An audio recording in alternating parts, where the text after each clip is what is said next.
మనందరికీ తెలుసు కదా! హైదరాబాద్‌లో హైడ్రా అధికారులు ఎక్కడ అక్రమ కట్టడాలున్నా, ఎక్కడ చెరువు కబ్జా చేసిన నిర్మాణాలున్నా, ఎక్కడ ఎఫ్టీఎల్ పరిధిలో నిర్మాణాలున్నా గానీ వాటిని కూల్చుకుంటూ వెళ్తున్నారు. అయితే రీసెంట్‌గా ఏపీలో కూడా కొన్ని కట్టడాలను కూల్చాలి అని చెప్పేసి డిమాండ్స్ అయితే వస్తా ఉన్నాయి. అదేంటి అంటే చంద్రబాబు నాయుడు గారి కరకట్ట విషయంలో గానీ, రిషికొండ భవనాలు అంటే రిషికొండ భవనాలు కూడా ఒక రకంగా ఎఫ్టీఎల్ పరిధిలో అంటే ఒక రకంగా ఆ పర్యావరణానికి సంబంధించిన ఎన్‌జీటీ పరిధిలోకి వస్తాయి. ఎందుకంటే ఒక రకంగా అది పర్యావరణాన్ని ధ్వంసం చేసి ఈ కట్టారు కాబట్టి అది కూడా ఒక రకంగా ఎన్‌జీటీ పరిధిలోకి పర్యావరణ ధ్వంసం కిందకే వస్తుంది. అయితే రీసెంట్‌గా మరి రిషికొండ భవనాలు కూడా కూల్చుతారా అని చెప్పేసి మంత్రి నారాయణని కొంతమంది ప్రశ్నలు అడిగారనమాట. ఏంటి అంటే మరి అవి కూడా అక్రమ కట్టడాలే కదా! మరి కూల్చుతారా అన్నట్లుగా కొన్ని క్వెషన్‌లు అయితే అడిగారు.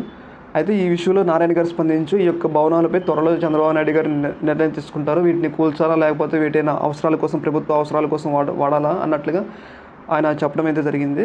ఏదేమైనా గానీ ఏపీలో కూడా రుషికొండ భవనాలు కూల్చుతారా అని అయితే డౌట్‌లయితే వ్యక్తమవుతున్నాయి. దీని మీద మీ అభిప్రాయం తెలియజేయండి. ఓకే మరి. Thank you.